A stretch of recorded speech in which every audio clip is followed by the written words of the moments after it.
2주 전에 우리 교회에서 목회자 내적 치유 세미나가 있었습니다. 그 교재가 주로 우리 자신의 과거를 많이 다루어 줬습니다. 현재 내가 가지고 있는 기질이나 성향, 그것은 우리가 부모님에게 양육받을 때 많이 결정이 되었다는 것입니다.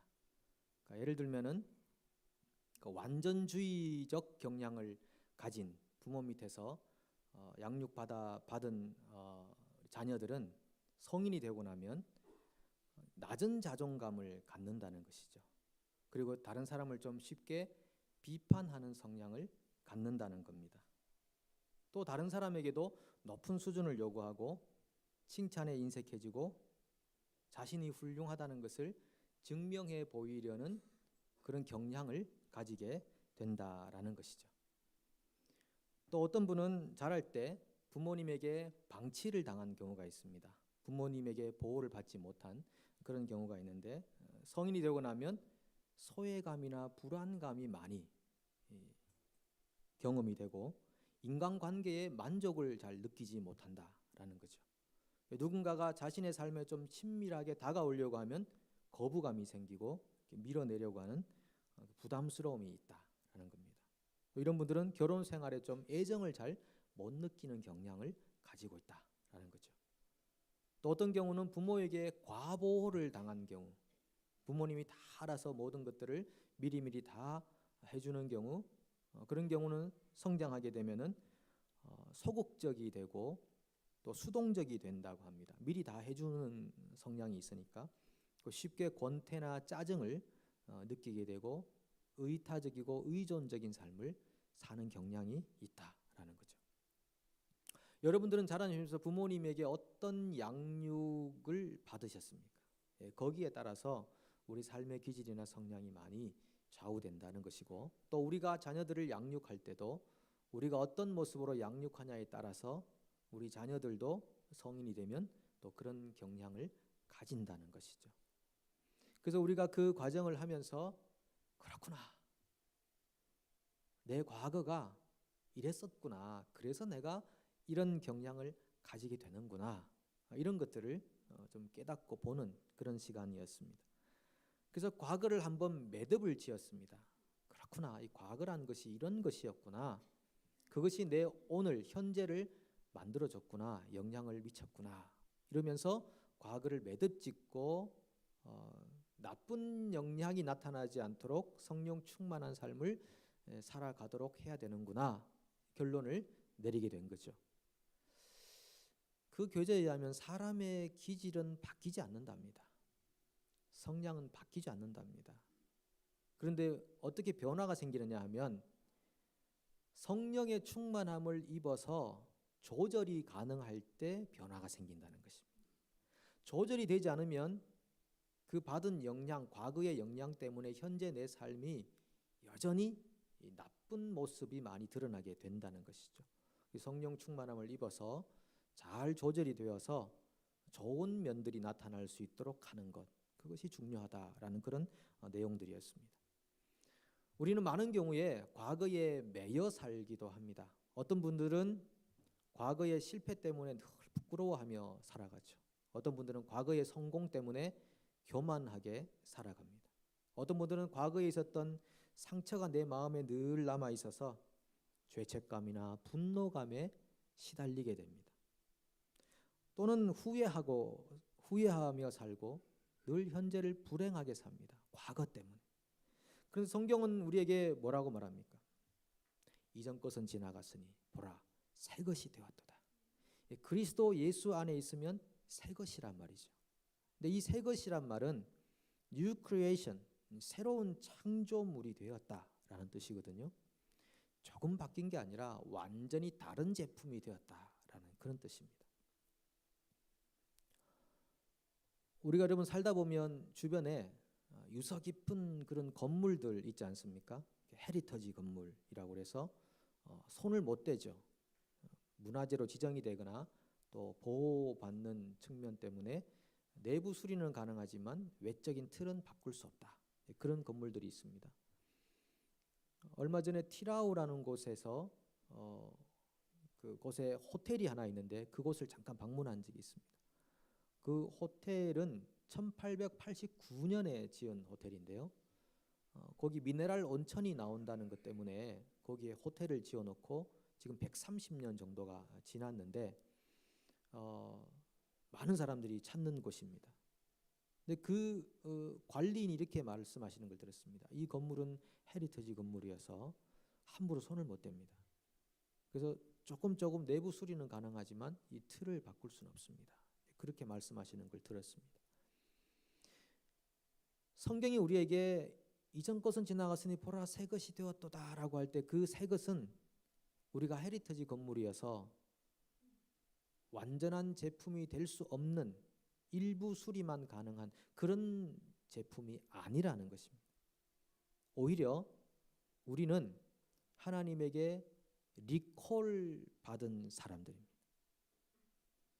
최근에 갤럭시 노트 7이 문제가 있어서 리콜했습니다. 다 거뒀습니다. 근데 아직 거두지 못한 게 한 20%, 15% 좀 남았다고 하는데 혹시 가지고 계신 분 계시면 빨리 가셔서 반납하시고 반납을 하시면은 그걸 수리해서 주는 게 아닙니다.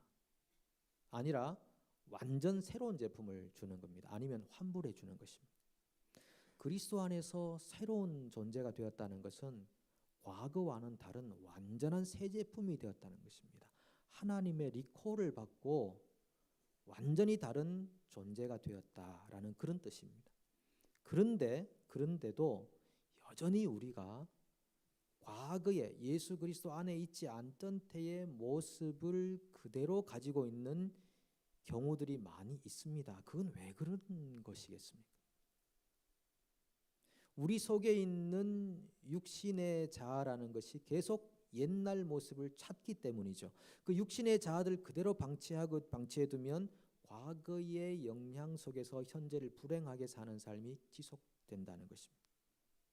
우리가 거듭난 사람이다. 새로운 피조물이라는 것은 과거를 이제 매듭짓고 이제는 완전히 다른 제품으로서 성령이 인도하시는 바를 따라가는 새로운 삶을 살아야 한다는 것이고 살 수 있다는 것입니다.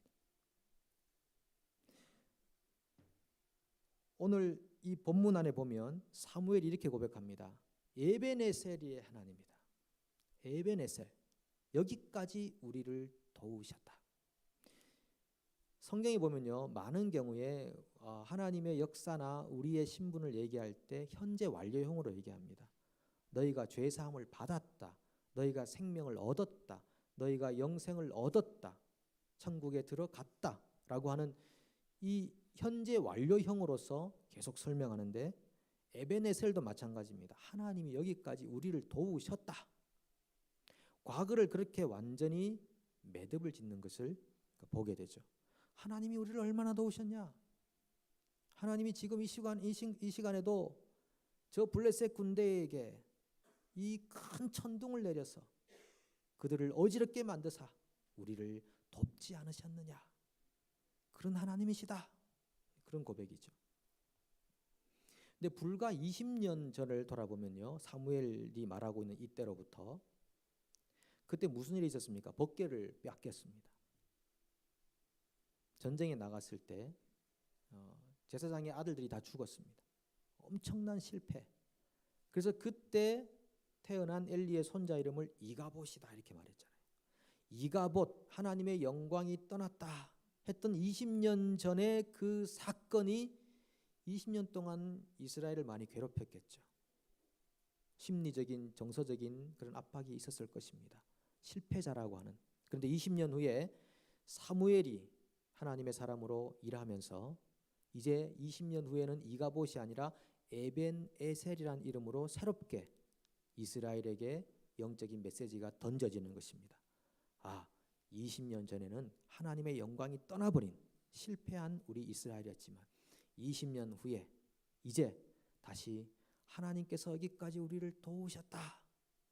우리 민족은 하나님이 도우시는 민족이다 라는 것으로 과거의 어두움들을 다 몰아내고 있는 이 현장을 우리가 주목해야 한다는 것이죠. 어떻게 해서 이런 이가봇이 에베네셀이 되었겠습니까? 사무엘 선지자의 영향이죠. 그 영향으로 온 이스라엘이 여호와를 사모하게 되었다, 그렇게 표현합니다. 오늘 본문 2절에 보면 온 이스라엘이 여호와를 사모하게 되었다. 법궤가 빼앗겼던 법궤가 돌아와서 20년 동안 이스라엘 지경에 있는 동안 이스라엘의 마음이 여호와를 사모하는 마음으로 바뀌게 되었다. 그래서 결국은 여기 에베네셀의 나라가 된 것이다. 우리에게 필요한 것은요, 하나님을 사모하는 마음입니다. 하나님 우리에게 무엇을 원하시겠습니까? 세상에 빼앗겼던 너희 마음을 내게 줄 수 없겠느냐라고 말씀하시는 거죠. 현실의 무게 때문에 나눠져 버렸던 너희 마음, 낙심해 버렸던 너희 마음, 허상을 쫓던 너희 마음을 내게로 돌릴 수 없겠느냐. 주님께서 그렇게 말씀하고 계시는 것입니다. 그래서 여호와를 사모하는 백성이 되었다. 그때 에베네셀이 일어났다라고 하는 것입니다. 이 에베네셀이 어떻게 해서 나온 것입니까? 본문의 배경을 조금 더 내용을 설명합니다. 여호와를 사모하는 온 이스라엘이 되어서 사무엘이 백성들을 미스바로 불러 모았습니다. 금식 성회하자. 우리가 하나님을 사모하는 이 마음으로 하나님의 임재 앞에 나아가자. 하나님 말씀을 들으러 나아가자. 그래서 백성들이 다 모였는데 블레셋의 입장에서 볼 때는 전쟁 일으킬 수 있는 호기였습니다. 쳐들어가자. 저 사람들 지금 무방비 상태다. 비무장 상태다. 우리 가서 쳐들어가서 이스라엘을 공략하자. 그래서 그 사람들이 쳐들어오게 된 겁니다. 마치 6.25 전쟁이 주일 아침에 이렇게 느슨해져 있을 때 북한들 괴뢰군들이 쳐들어온 것처럼 블레셋이 지금 쳐들어와서 전쟁을 일으킵니다. 그때 백성들이 두려워했습니다. 어떻게 하면 좋겠습니까? 사무엘 선지자여, 우리를 위해서 기도해 주십시오. 죽게 되었습니다.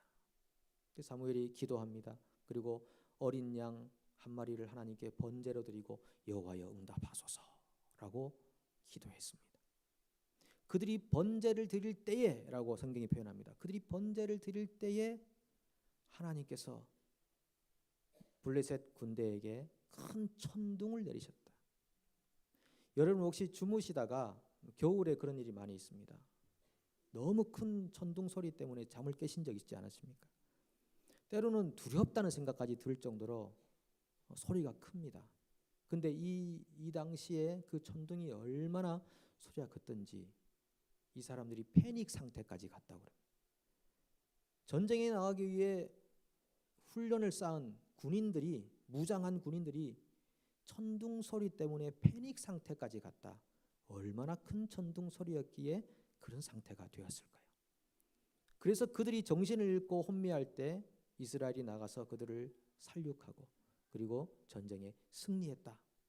그래서 사무엘 선지자가 에베네셀의 하나님이시다. 여기까지 우리를 도우셨다라고 말씀하고 있는 것이죠. 여러분 우리 삶 속에도 이가봇 같은 상황들이 있을 수 있습니다. 하나님께 내가 버림받은 거 아닌가? 내가 실패했다. 내 믿음의 실패다. 인생의 실패다. 그럴 때가 있지 않겠습니까? 또 그런 감정이 들 때가 있지 않겠습니까? 내가 왜 이렇게 살았을까? 후회 막급한 그런 일들도 있지 않겠습니까? 그런데 우리에게 이 하나님이 우리를 여기까지 도우셨다고 하는 에베네셀은 언제 발생하는가? 우리가 하나님을 사모할 때 하나님의 도우심이 이토록 컸었구나 하는 것을 드디어 발견하게 됩니다. 마치 하나님이 내 멀리 계셔서 내게 아무것도 안 해주신 것 같은 느낌이 드는 상황에서 동일한 상황이지만 하나님이 나를 위해 지극히 큰 도움을 주셨구나라는 상황으로 변화되는 것은 내가 하나님을 사모하는 마음을 가질 때, 그때 비로소 가까이 계시는 주님을 발견하게 되는 것입니다. 하나님은 나를 버린 적이 한 번도 없으신 것입니다. 하나님은 나를 일부러 실패자로 만드신 적이 한 번도 없으신 것입니다. 하나님 오히려 내 곁에서 나를 강압하지도 않으시고 나를 과보하지도 않으시고 근거리에 계셔서 내 의지가 살아나도록 숨어서 열심히 도우셨던 하나님이시라는 것을 그제야 깨닫게 되는 것이죠. 여러분 드라마나 영화를 보시면은 이 드라마나 영화 중에 가장 중요한 파트가 어느 파트일까요? 저는 개인적으로 엔딩 파트라고 생각합니다. 영화가 어떻게 끝나느냐, 거기에 따라서 이 영화가 비극이냐 희극이냐가 결정될 수 있습니다. 혹시 여러분의 엔딩을 알고 계십니까?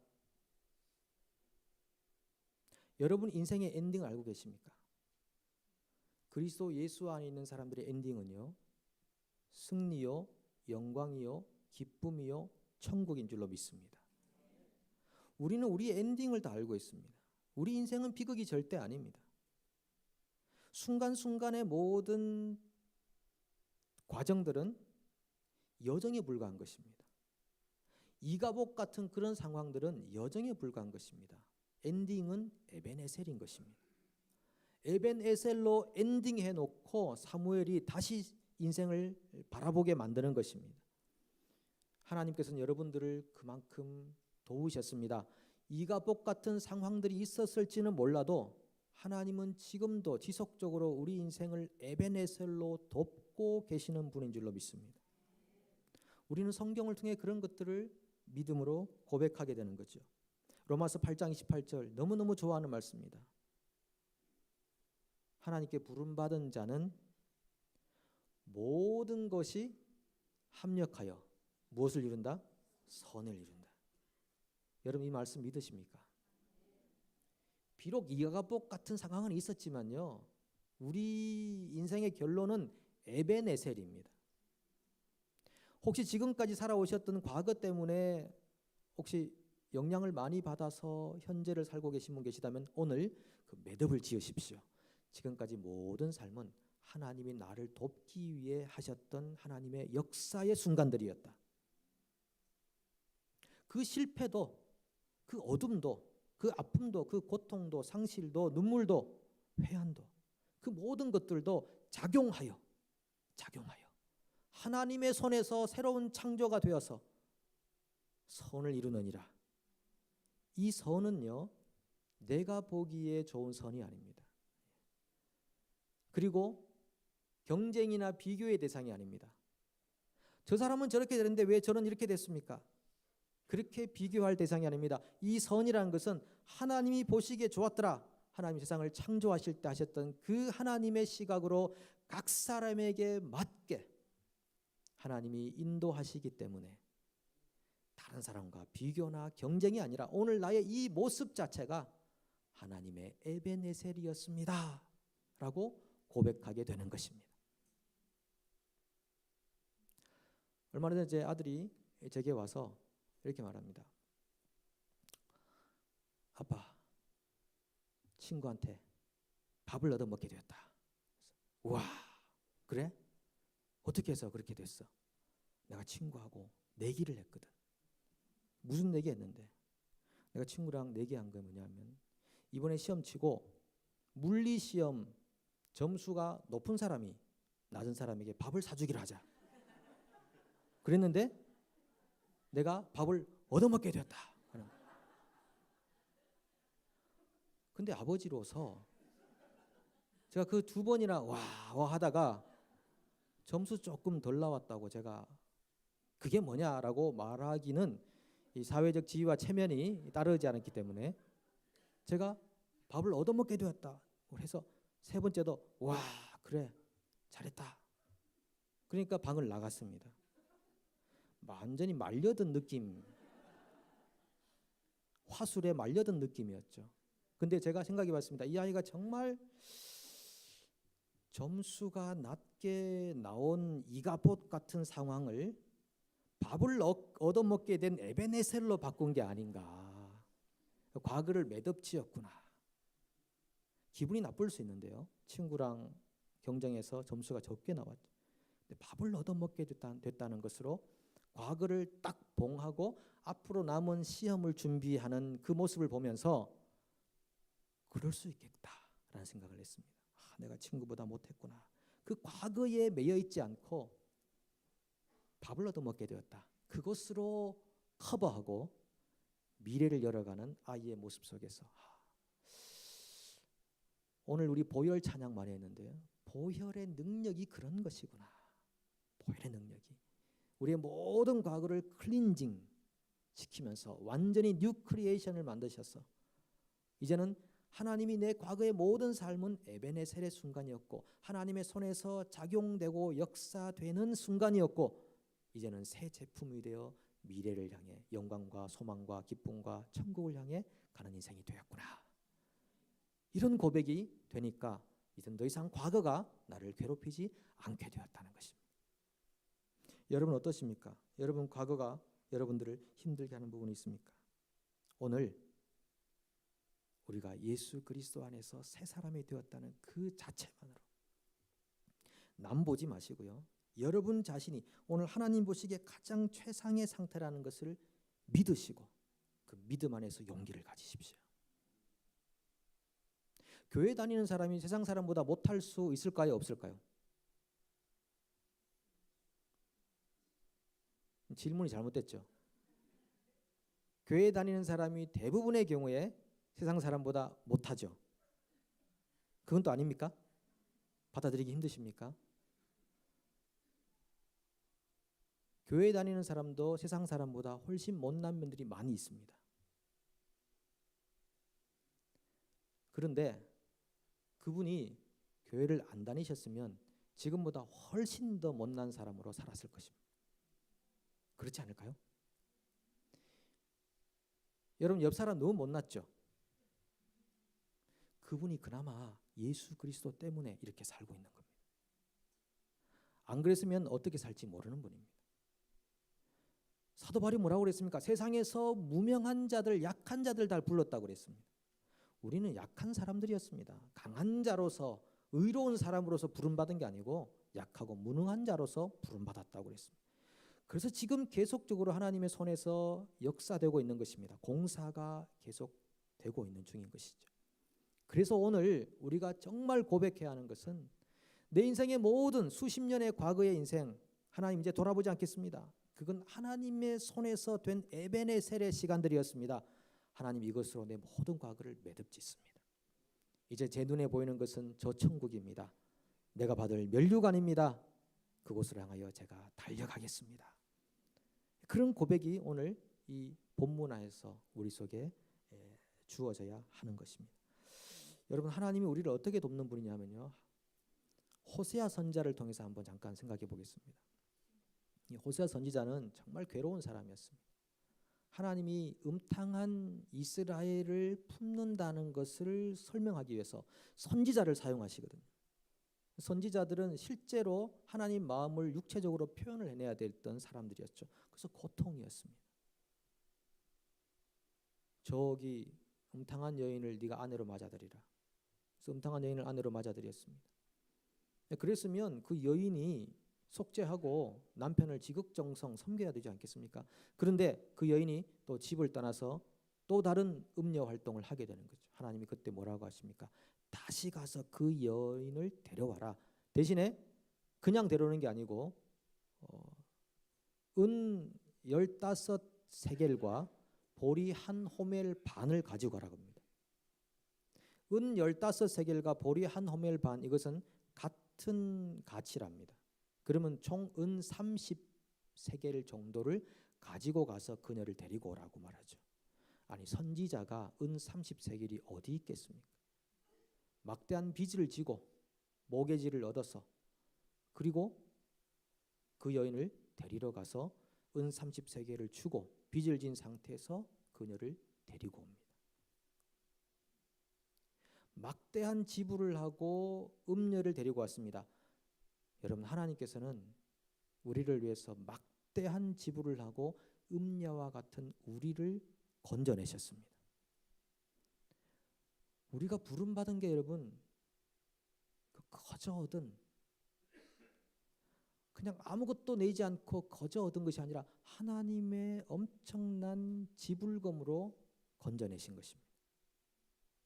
우리 예수님이 막대한 지불금이었죠. 그것 때문에 우리가 여기까지 왔습니다. 그래서 우리의 과거는 전부 에베네셀입니다. 더 이상 이가봇을 생각하지 마십시오. 하나님 우리를 철저히 지금도 돕고 계시는 분인 줄로 믿습니다. 그런데 그 하나님은 우리 눈에 보이지 않게 역사를 많이 하십니다.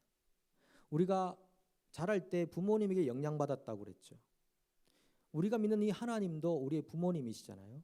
그런데 이 하나님은 완전주의자처럼 우리에게 강압을 행사하지도 않으시고 우리를 그냥 방치해 놓는 분도 아니시고 우리를 과보하시는 분도 아니시고 우리를 적정한 거리에서 보이지 않게 보이게, 보일 듯 말 듯 우리 가운데 역사해 주시는 그런 하나님이십니다. 그래서 우리의 의지가 살아있도록 우리를 가까운 곳에서 돕지 않고 오히려 숨어 계시는 하나님이라고 이사야는 그렇게 말하죠. 이사야 45장 15절에 이렇게 말합니다. 구원자 이스라엘의 하나님이여 진실로 주는 스스로 숨어 계시는 하나님이시다. 그래서 우리에게 뭘 요구하느냐? 이사야 55장 6절에 너희는 여호와를 만날 만할 때 찾으라 가까이 계실 때 그를 부르라 이렇게 표현하는 것입니다. 어떤 상담학자가 고통 중에 있는 사람들을 대상으로 질문을 던졌습니다. 당신이 고통당하고 있을 때 어떤 사람이 가장 도움이 되던가요? 그때 한결같이 하는 대답이 뭐냐 하면 조용히 옆에 있어주는 사람입니다 라는 것이었습니다. 여러분 우리 하나님은 조용히 옆에 계시는 분이십니다. 잡히지 않지만 보이지 않지만 조용히 계시면서 우리를 엄청나게 도와주시는 분이십니다. 저는 교회를 한번 생각해 봤습니다. 하나님이 교회를 얼마나 도우실까? 지난번 내적 치유 세미나에서 과제가 있었는데요. 그 과제 중에 하나가 뭐냐 하면 교회의 장점 100가지를 써보세요라는 것이었습니다. 여러분 혹시 우리 교회의 장점 100가지 쓰실 수 있겠습니까? 제가 그 과제를 받고 가슴이 무너져 내리는 것 같은 100가지를 어떻게 쓰냐? 10가지도 쓰기 힘들 것 같은데. 근데 써봤습니다. 써보니까 금방 쓰겠던데요. 장점 100가지. 제가 한번 읽어볼까요? 읽지 마요. 예, 읽어드리겠습니다. 제가 이렇게 썼는데 여러분들이 공감하실 수도 있고 안 하실 수도 있습니다. 이건 제가 보는 우리 교회 장점 100가지입니다. 첫 번째, 하나님을 사랑하며 교회를 진심으로 아끼는 분들이 많다. 말씀 교육에 대한 사모함이 있다. 양육 커리큘럼이 좋다. 양육 신천자와 수료자가 많다. 양육 사역에 헌신하는 성도가 많다. 여러 분야에서 말없이 봉사하는 분들이 많다. 목자들의 섬김이 크다. 소그룹이나 목장에서 삶을 나누는 일이 자연스럽게 된다. 고정적인 예배 참석자 비율이 높은 편이다. 주방 봉사가 순서대로 잘 진행된다. 재직부서가 팀별로 체계적으로 전문화되고 있다. 통도 가는 일에 참여하는 인원이 아주 많다. 놀랍고 감사하다. 주중에도 지역을 섬기는 일에 헌신하고 있다. 지역사회에 대한 관심과 열정이 높아지고 있다. 파송협력 선교사들과 소통이 잘 되고 있고 기도로 늘 연결되어 있다. 선교에 대한 협력과 동력이 잘 된다. 동족 선교를 시작할 수 있게 되었다. 동족을 방문하고 기도하고 지원할 수 있다. 지역적 열악함에도 청년들이 많이 참석한다. 청년들의 교회 사랑 마음이 좋다. 찬양팀과 교사와 예배사에게 청년들의 헌신도가 높다. 예배를 돕기 위해 동분서주 여러 분야에서 섬기는 분들이 많다. 건물이 예쁘고 실용적이다. 건물의 관리 유지 청결을 위해 말없이 힘쓰는 분들이 있다. 주방이 넓고 좋다. 아름다운 여성들이 많다. 남성들은 모두 젠틀한 편이다. 오른손이 하는 일을 왼손이 모르게 하는 분들이 있다. 섬김이 몸에 배어 있어서 기쁨으로 진심으로 섬기는 분들이 있다. 섬긴 후에 할 일을 했을 뿐이라고 하는 분들이 많다. 어르신들이 많다. 어르신들이 많아서 교회가 무게중심을 잘 잡는다. 어린 유아부터 노년에 이르기까지 세대가 골고루 분포되어 있다. 요즘 결혼하는 청년들이 많다. 결혼하고 아이를 낳아 교회와 사회에 기여하는 젊은이들이 많다. 2030이 늘어나고 있다. 어린 유아들이 많아서 미래가 밝아온다. 플레이그룹 섬김이 6년간 지속되고 있다. 방과학교 섬김이 4년간 지속되고 있다. 한글학교가 운영되어 한글 교육에 힘쓰고 있다.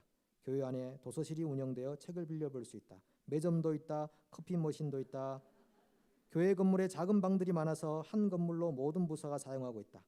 뒷마당이 넓고 좋다. 뒷마당 공사도 하고 젊은이들을 위한 농구장을 만들 수 있게 되었다. 친교실을 확장하여 공간 활용을 하게 되었다. 많은 성도가 공사에 들어가는 비용 도네이션을 잘하고 있다. 목성령과 비사역을 섬길 수 있다. 농담이 잘 통하는 교회다. 여기까지가 50번째인데요.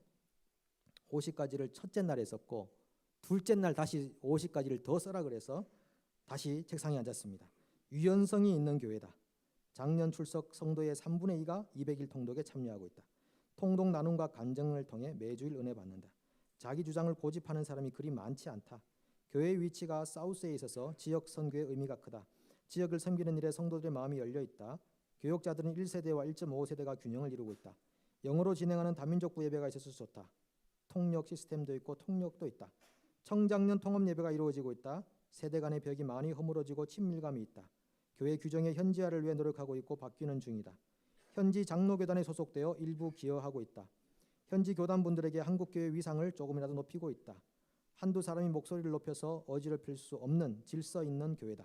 재정적으로 아주 투명하다. 수년 동안 거의 매년 헌금액이 증가하고 있다. 억지나 강요로 되는 헌금 생활이 아니다. 예배를 위한 미디어 도구가 좋다. 찬양대 인원이 많고 잘한다. 수요 기도회에서 함께 기도하는 신앙에 익숙해지고 있다. 중보기도 모임을 통해 성도의 아픔에 참여하고 있다. 교회 주차장을 주중에 주변 회사들에게 오픈한다. 주일에는 주변 회사들의 주차장을 사용할 수 있다. 솔선수범하여 외부에 주차하고 들어오는 성도들이 많다. 말없이 배려하고 칭찬 앞에서 바람과 함께 사라지는 성도들이 많다. 남녀 선교회가 잘 정착되어 대체적으로 잘 운영되고 있다. 교회 인원 중 50대와 20대가 제일 많아서 역동적이다. 양육식 한후 예배식 간증을 통해 서로 은혜 받는다. 말들도 참 잘한다. 다른 사람들 앞에서 말하는 일에 대담한 분들이 많다. 그럼에도 잘난 척하며 나서는 사람이 많지 않다. 많지 않다는 것은 있긴 있다. 그런 뜻이죠. 목회자를 염려해주며 도우려는 성도들이 많다. 목회 지도자에게 순종하며 마음을 함께하는 성도들이 많다. 어르신들이 대체적으로 건강하신 편이다. 1.5세 청년 청소년들은 한국말도 참 잘한다. 조용하지만 뜨겁게 주님을 사랑하는 성도가 많다. 모두 부지런히 열심히 산다. 한인사회 안에 좋은 소문이 나 있다. 찬양을 하면 바로 사부로 화음을 넣을 수 있는 실력가들이 많다. 안 믿으시네요. 초신자에서 목자나 양육자가 되기까지의 변화에 이르는 성도들이 다수다. 알파 코스를 통해 전도에 힘쓰는 교회다. 간접 선교와 직접 선교에 두루 헌신하고 있다. 양육 전문기관인 아도나이 아카데미가 있다. 양육기관을 통해 성경 공부, 가정 세미나, 선교 세미나가 잘 진행 중이다. 교회당 창문을 통해 바라보는 경치는 과연 수준급이다. 녹색. 교회당 안 경치는 밖 경치보다 더 좋다. 좋은 사람들. 하이 조크가 통하는 교회다. 서서히 조금씩 그러나 많이 변하는 중이다. 함께 즐거워하고 함께 우는 교회다. 이런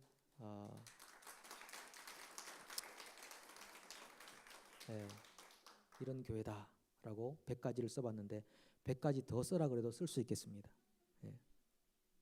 여러분 우리가 나쁜 것만 생각하면 너무너무 속상하고 힘들고 아프죠.